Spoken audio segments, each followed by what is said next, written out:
नमस्कार, मैं स्नेहा आपकी होस्ट एक बार फिर से आप सबका स्वागत करती हूँ आपके अपने चैनल डर का घर में। आज जो कहानी मैं आप सबके लिए लेकर आई हूँ उस कहानी की तरफ आगे बढ़ने से पहले हमेशा की तरह मैं मेरे सारे प्यारे प्यारे दोस्तों को दिल से धन्यवाद देना चाहती हूँ, जिनका सपोर्ट और प्यार वो हमेशा अपने कमेंट्स के माध्यम से मुझे जताते और बताते हैं, जिसे पढ़कर मुझे बहुत बहुत ज़्यादा खुशी होती है। मुझे ये एहसास होता है कि मेरी कोशिश, मेरी मेहनत आप सबको कितनी अच्छी लग रही है और आपका इस तरीके से मेरी उस मेहनत को सराहना मैं अपने तहे दिल से आप सबको इसके लिए धन्यवाद देती हूँ। जिसमें से मेरे कुछ खास दोस्तों का नाम है अमित जी, नवीन शर्मा जी जो कि हैं पंजाब से। नवीन शर्मा जी, आप जिस तरीके से मेरी हर कहानी को पढ़कर उस पर अपने कमेंट्स देते हैं और ये बताते हैं कि आपको मेरी कहानियाँ कितनी ज़्यादा पसंद आती हैं, मुझे इससे बहुत खुशी मिलती है। मैं अपने सारे दोस्तों से एक और उम्मीद करती हूँ कि आप सबको जैसे मेरी कहानियाँ पसंद आती हैं, आप सब ऐसे ही मेरी कहानियों को अपने उन दोस्तों तक भी पहुँचाएं जो कि इस तरह की कहानियाँ सुनना पसंद करते हैं। तो एक शेयर तो मेरे लिए ज़रूर बनता है। तो चलिए बढ़ते हैं अब आज की कहानी की तरफ। आज की कहानी एक ऐसी कहानी है जिस कहानी से हम सबको ये पता चलता है कि किस तरह से भगवान हमारे आसपास हमेशा मौजूद है हमारी मदद करने के लिए। किस तरीके से भगवान हमेशा शैतान पर भारी ही पड़ते हैं और शैतान कितना भी चाह ले वो भगवान के सामने बिल्कुल भी कुछ भी कभी भी नहीं बिगाड़ सकता। आज की कहानी है सिया की। सिया जो कि एक ऐसी लड़की थी जिसने कि हमेशा से भगवान पर बहुत ज़्यादा विश्वास करती थी और आज भी करती है। उसका ये विश्वास और ज़्यादा पक्का हो चुका है।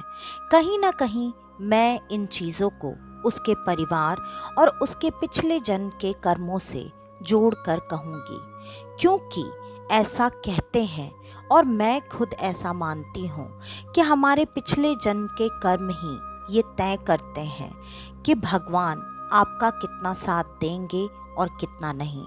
उसके हिसाब से ही भगवान हमारी किस्मत लिखते हैं। सिया की किस्मत में कुछ ऐसा ही था। सिया बचपन से अपने परिवार के सारे लोगों को हमेशा पूजा पाठ करना, पूजा में हमेशा मन लगाए रखना, भगवान पर अटूट विश्वास रखना, ये सारी चीज़ें करते हुए देखते देखते बड़ी हुई, जिससे ये हुआ कि सिया भी इन चीज़ों में बहुत बहुत ज़्यादा श्रद्धा और भक्ति रखती थी। वो भगवान में बहुत ज़्यादा मानती थी। लेकिन बचपन से उसके साथ सारी चीज़ें अच्छी तो होती ही थी, लेकिन उसके साथ कई बार कई छोटी बड़ी चीज़ें बुरी भी होती थी, जिसको वो इस तरीके से टाल दिया करती थी कि भगवान की कृपा अगर ऐसी ही बनी रहे तो कोई भी उसका कभी भी कुछ नहीं बिगाड़ पाएगा। लेकिन कहते हैं ना कि हमारा भगवान पर कितना भी अटूट विश्वास हो, लेकिन कुछ गलतियाँ ज़िंदगी में कभी नहीं करनी चाहिए, जो कि सिया ने की, जिसका अंजाम आखिरकार ये हुआ कि सिया अपनी हर चीज़ों से धीरे धीरे काफ़ी ज़्यादा और जल्दी बदलती चली गई। सिया की उम्र लगभग 8 से 10 साल की रही होगी। सिया अक्सर अपने नानी के घर जाया करती थी, लेकिन इस बार सिया जब अपनी नानी के घर गई तो वो खुशनुमा माहौल वहाँ पर बिल्कुल नहीं था, क्योंकि इस बार उनके पूरे परिवार का जाने का रीज़न वहाँ पर ये था कि सिया की नानी की मृत्यु हो गई थी। वो उस शोक सभा में शामिल होने के लिए गई थी और वहां पर जाकर सिया को काफ़ी दुख हुआ, क्योंकि जाते वक्त उसे उसकी माँ ने ऐसा कुछ नहीं बताया था, क्योंकि सिया अपनी नानी के बहुत ज़्यादा करीब थी। इस वजह से माँ ने ये बातें उस बच्ची को नहीं बताई ताकि उसे ज़्यादा दुख ना हो। सिया जब अपने नानी के घर पहुंची तब उसे जब ये बात पता चली, सिया फूट फूट कर रोई और सिया पूरी तरह से टूट गई थी। वो हमेशा अपने नानी के घर तो जाया करती थी, लेकिन वहाँ पर कई सारी ऐसी चीज़ें थी जिससे हमेशा आप ऐसा कह सकते हैं कि उसकी नानी उसे बचा लिया करती थी, क्योंकि नानी ने गांव में रहने, गांव में घूमने फिरने के लिए सिया के लिए खास करके कुछ नियम बनाकर रखे हुए थे, जो कि सिया हमेशा उनकी बोली हुई बातों को सुनती भी और मानती भी। वहाँ उनके गांव में ऐसा कहा जाता था कि बहुत सारे लोग काला जादू और इन सारी चीज़ों में शामिल थे, जिसके वजह से सिया की नानी हमेशा उसे यही कहती कि उसे किसी के भी घर नहीं जाना है और अगर कोई भी कुछ ला कर दे तो उन चीज़ों को बिल्कुल नहीं खाना है। तुम अगर उन चीज़ों को अपने हाथ में पकड़ती हो तो सबसे पहले तुम्हें लाकर वो चीज़ें मुझे देनी है और देने के बाद मैं बताऊंगी कि उन चीज़ों का क्या और कैसे करना है। सिया उस वक्त पर इन चीज़ों को नहीं समझती थी, लेकिन वो हमेशा से अपने माता पिता की, अपनी नानी की पूरी बातें सुनती और माना करती थी। यहाँ तक कि उसकी बड़ी बहन, उनकी भी बात वो हमेशा सुना करती थी, जबकि वो सिर्फ 3 साल ही सिया से बड़ी थी। आज जब सिया वहाँ पर गई तब सिया इतनी ज़्यादा परेशान थी, दुखी थी और ख़ास करके वो सबको वहाँ पर बैठकर इस तरीके से रोते हुए देख रही थी कि सिया को ये चीज़ बर्दाश्त ही नहीं हुई और वो अपने घर से निकलकर बाहर पड़ोसी के घर के दीवार से लगकर रोने लगी। उस एक पड़ोसी के यहाँ सिया हमेशा जाया करती थी और उनके यहाँ जाने के लिए ऐसी कोई ख़ास रोक टोक भी नहीं थी। उनसे सिया का काफ़ी ज़्यादा लगाव था और सिया आज वहाँ जिस तरीके से रो रही थी, उनके घर के अंदर से उनके घर की बड़ी बेटी निकलकर बाहर आई, जिसकी उम्र करीब करीब 21-22 साल रही होगी। उसने सिया को समझाने की, उसे चुप कराने की कोशिश की, क्योंकि ये बात तो पूरे गांव को पता थी कि वो सब अभी कौन से दौर से गुजर रहे हैं। और सिया उनको पकड़कर बच्चों की तरह फूट फूट कर रोए जा रही थी, बार बार यही कह रही थी कि मेरी नानी मुझे छोड़कर क्यों चली गई दीदी, मेरी नानी मुझे छोड़कर क्यों चली गई। और ये बातें सुनकर वो भी काफ़ी भावुक हो चुकी थी। उसने सिया को पकड़ा और उसे प्यार से अंदर लेकर जाने लगी ताकि वो सिया को कुछ खिला पिला सके। ऐसे घर के माहौल में सबको ये बात अच्छे से पता होती है कि खाना पीना तो पॉसिबल ही नहीं होता है, लेकिन बच्चों को भूखा रखना ये भी सही नहीं है, जिसकी वजह से वो पड़ोसन सिया को अपने घर पर लेकर गई। सिया भी उनसे काफ़ी लगाव रखती थी, जिसके वजह से वो उनके साथ चली गई और वहाँ पर सिया ने उस दीदी के हाथ से दी हुई पूरी चीज़ें, मतलब प्रॉपर खाना खाया।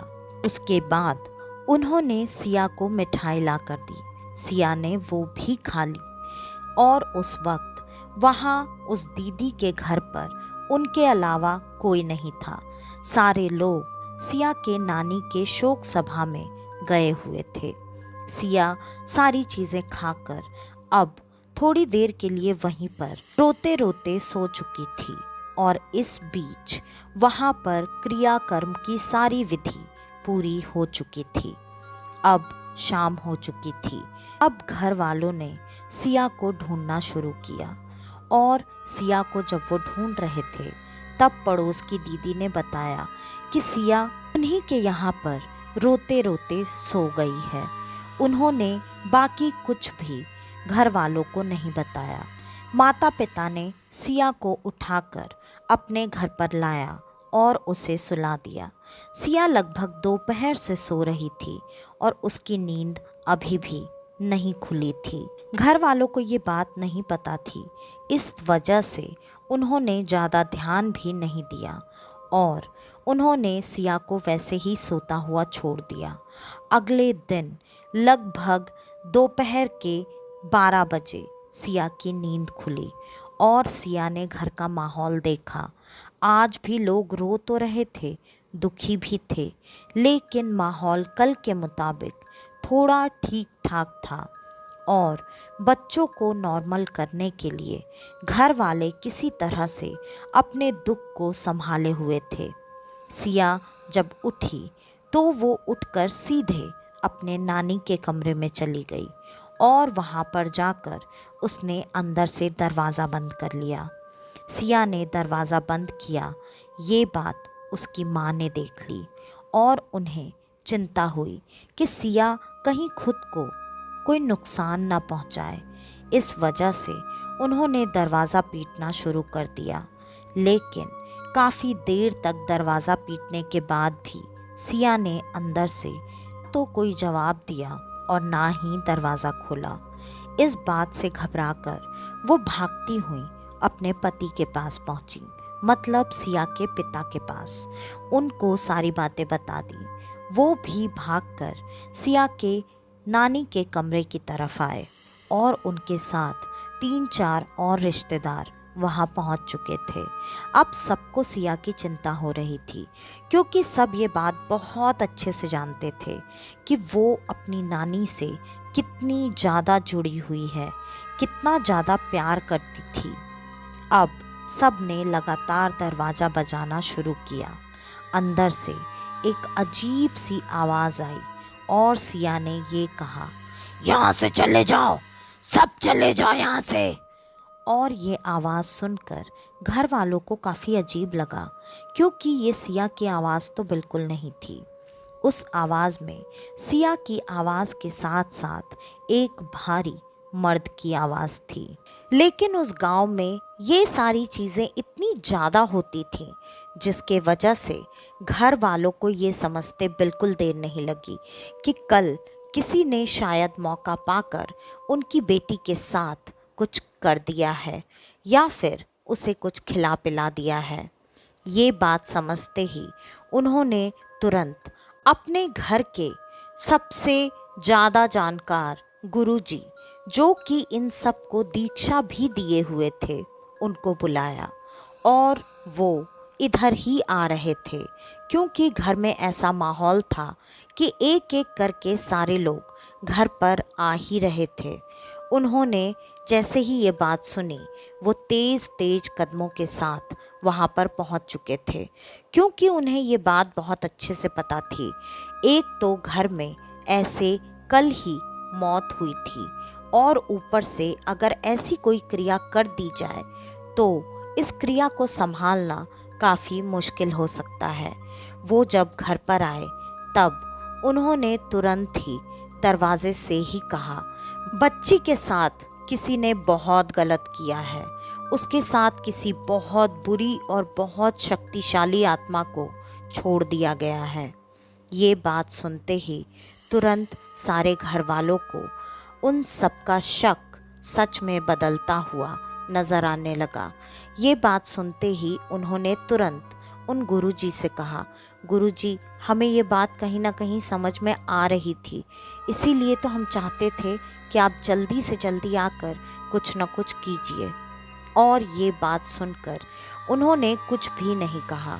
उन्होंने बस अपने थैले में से कुछ चीज़ें निकाली और उस कमरे पर जाकर उन्होंने कुछ कुछ क्रियाएं करना शुरू कर दिया। ये क्रियाएं लगभग 1.5 घंटे तक चलती रहीं और इस बीच बार बार सिया के कमरे से वही आवाज़ें आ रही थी और फिर भी गुरुजी इस क्रिया को करने में लगे हुए थे। तभी उन्हें कुछ ऐसा एहसास हुआ जिसकी वजह से उन्होंने अपनी क्रियाएं बंद कर दी। उन्होंने जब उस क्रिया को बंद किया तब उस कमरे से बहुत तेज एक सफ़ेद रोशनी निकलने लगी और उस रोशनी के निकलते ही तुरंत सिया उस कमरे से भागकर बाहर आ गई। अब जबकि सिया उस कमरे से बाहर आ चुकी थी, सारे लोगों को पहले से बताकर रखा गया था कि कोई भी सिया के नज़दीक तब तक नहीं जाएगा जब तक कि मैं ना बोलूं। इस वजह से सारे लोग अब भी सिया से दूर ही खड़े थे और वो सफ़ेद रोशनी धीरे धीरे उस कमरे के अंदर समाती चली गई और वही आवाज़ जो सिया के अंदर से आ रही थी, वो आवाज़ लगातार चीख रही थी, बचाओ बचाओ की गुहार कर रही थी और वो आवाज़ उसी कमरे में समाते हुए खत्म हो गई। ये क्रिया होते ही तुरंत गुरुजी ने ये कहा, आज तो आपकी बच्ची की जान आपकी माँ ने ही बचा ली। मेरी तो शायद यहाँ आने की ज़रूरत भी नहीं पड़ती। वो अपनी नतनी से इतना ज़्यादा प्यार करती हैं कि वो अभी यहाँ पर हैं और वो खुद ही सिया की रक्षा कर रही हैं। अब आपकी बच्ची पूरी तरह से उस बुरे शक्ति से आज़ाद है और अब इस बात का ध्यान रखिएगा, क्योंकि ऐसी शक्तियाँ जब एक बार शरीर पर हमला कर चुकी होती हैं तब उनके लिए वैसा शरीर बहुत आसान माध्यम बन जाता है और इस वजह से अब आपको अपनी बेटी का खास ख्याल रखना है और सिया को पूजा पाठ ज़्यादा से ज़्यादा करने के लिए बोलना है। इसके बाद सारा कुछ नियम से जितने दिनों का होता है वो सारी क्रियाविधि हो जाने के बाद अब सिया और उसके घर वाले घर आ चुके थे। लेकिन इसके बाद सिया में एक अलग तरह का परिवर्तन हो चुका था। सिया अब पूजा पाठ बिल्कुल नहीं करती थी। वो ये कहती थी कि उसका पूजा पाठ में अब मन ही नहीं लगता है। घर वालों ने भी इन सब चीज़ों पे इस वक्त ज़्यादा ध्यान नहीं दिया, क्योंकि गुरुजी ने तो खुद ही बताया था कि सिया अब इन चीज़ों की चपेट से बाहर आ चुकी है, तो चिंता की कोई बात तो थी ही नहीं। लेकिन 3 महीने गुजर चुके थे और 3 महीने से सिया ने एक बार भी ना तो पूजा की थी और ना ही भगवान के आगे जाकर कभी हाथ जोड़े थे। अब सिया धीरे धीरे काफ़ी कमज़ोर होती जा रही थी। उसकी तबीयत अब ज़्यादातर ठीक नहीं रहती थी।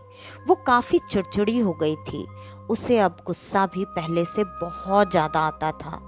उसके स्वभाव में अब इतना ज़्यादा बदलाव आ चुका था जिसके वजह से सिया अब काफ़ी बदली बदली सी लगा करती थी। सिया जो कि एक छोटी बच्ची थी, उसके चेहरे पर एक अलग ही मासूमियत थी। अब सिया का वो चेहरा बिल्कुल नहीं रह गया था। वो काफ़ी उम्रदार दिखने लगी थी। लग रहा था जैसे सिया की ज़िंदगी में उसकी उम्र बहुत जल्दी जल्दी बहुत तेज़ी से बढ़ रही हो। अब सारी चीज़ें काफ़ी बदल चुकी थीं, लेकिन अब ये चीज़ें इतनी ज़्यादा हो रही थीं कि उसके वजह से सिया की माँ को कुछ तो गलत लगने लगा और उन्होंने एक बार फिर से सिया के उन कुलगुरु से कांटेक्ट किया और उनसे कांटेक्ट करने के बाद उन्हें ये बात पता चली कि सिया पे उन चीज़ों का असर अब इस तरीके से हुआ है कि सिया इतना ज़्यादा बदल चुकी है। उसके ऊपर कोई बुरी शक्ति तो नहीं है, लेकिन उस शक्ति का निगेटिव इम्पैक्ट अब सिया की ज़िंदगी में इतना ज़्यादा पड़ चुका है कि सिया इस तरह से बदलती जा रही है और वो धीरे धीरे खुद ही अपना खाना पीना कम करती जा रही है। उसका शरीर अगर इसी तरह से कमज़ोर होता रहा तो बहुत जल्दी वो शक्ति शायद फिर से सिया के ऊपर कब्जा कर ले। ये बात सुनते ही माँ ने चिंता भरी आवाज़ में तुरंत गुरुजी से कहा, गुरुजी अब कुछ भी कीजिए, लेकिन मेरी बच्ची को बचा लीजिए। आप कोई तो उपाय बता सकते हैं। आप कहिए तो मैं सिया को लेकर वहाँ आ जाती हूँ। लेकिन गुरुजी ने कहा, नहीं, तुम्हें यहाँ आने की कोई ज़रूरत नहीं है। मैं तुम्हें कुछ कुछ क्रिया विधि बताऊँगा और वो क्रिया विधि तुम्हें सिया से ही करवानी है। वो क्रिया विधि करवाने के बाद तुम्हें एक बात का खास ख्याल रखना है कि चाहे जो भी हो जाए, सिया वो क्रिया करके जब वापस आएगी तब उसे पलटकर बिल्कुल नहीं देखना है। लेकिन सिया ने वो विधि की और बिल्कुल अच्छे से की।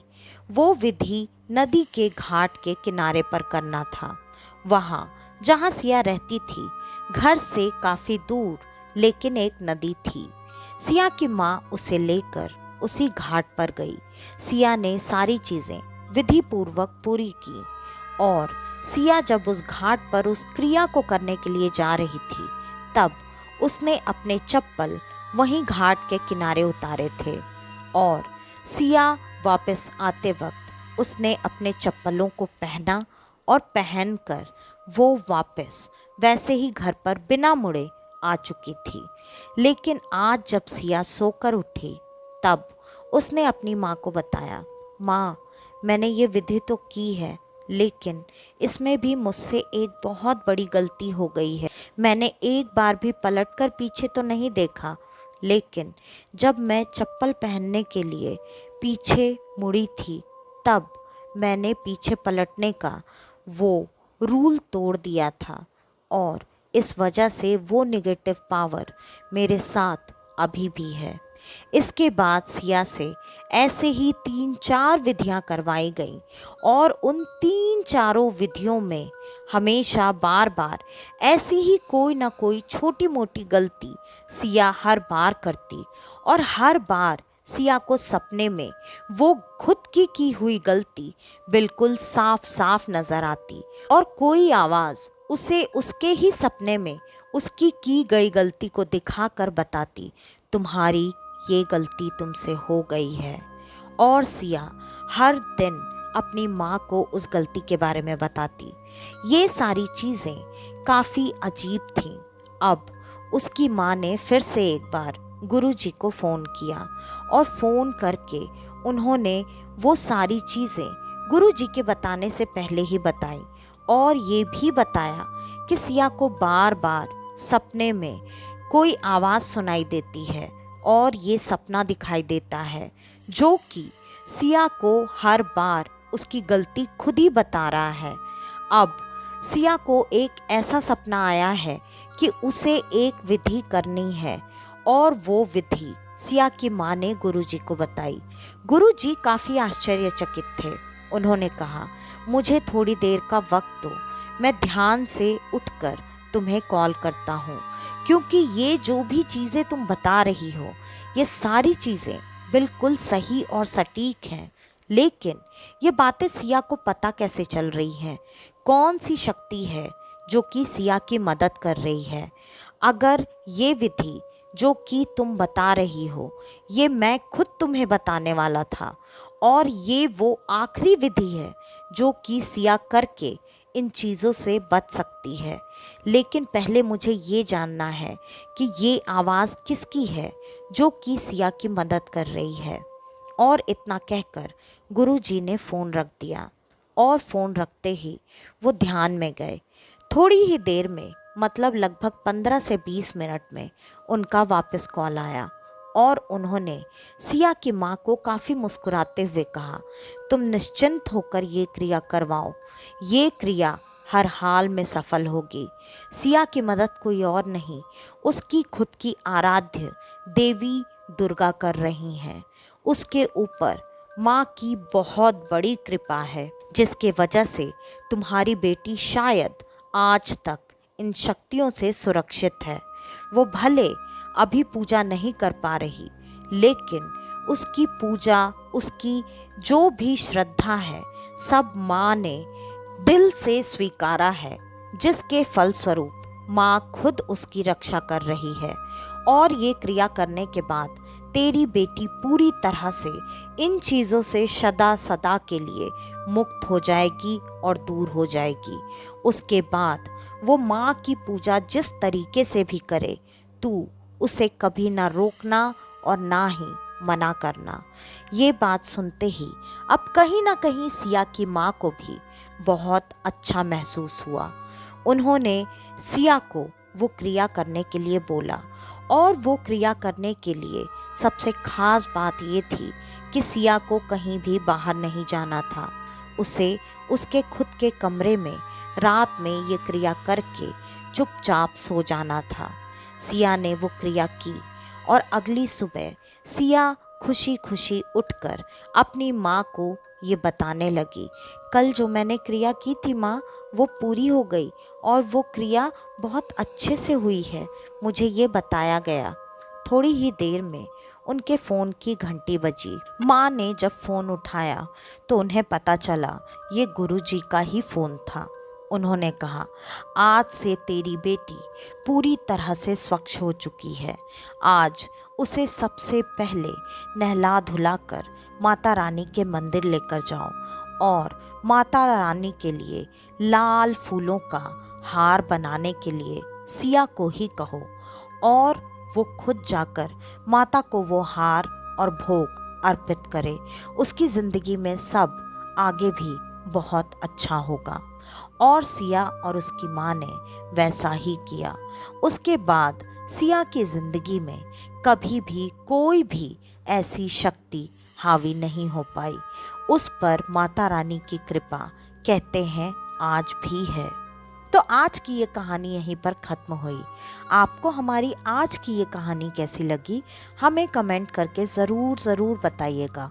और अगर आपको हमारी ये कहानियाँ पसंद आती हैं तो ज़्यादा से ज़्यादा हमारी इन कहानियों को शेयर करें, ताकि मेरी थोड़ी सी मदद हो पाए। और अगर आपके पास आपका ऐसा कोई अनुभव है जो आप हमारे साथ शेयर करना चाहते हैं, तो आप हमारे ईमेल आईडी या इंस्टा आईडी पर आपकी वो कहानी भेज सकते हैं। तो आज के लिए बस इतना ही। मैं स्नेहा, आपकी होस्ट, आज के लिए लेती हूँ अलविदा। वापस से आपसे मिलने आऊँगी और आप सबको लेकर जाऊँगी कुछ जाने अनजाने किस्से कहानियों के सफ़र पर, आपका अपना डर का घर में। तो तब तक के लिए नमस्कार।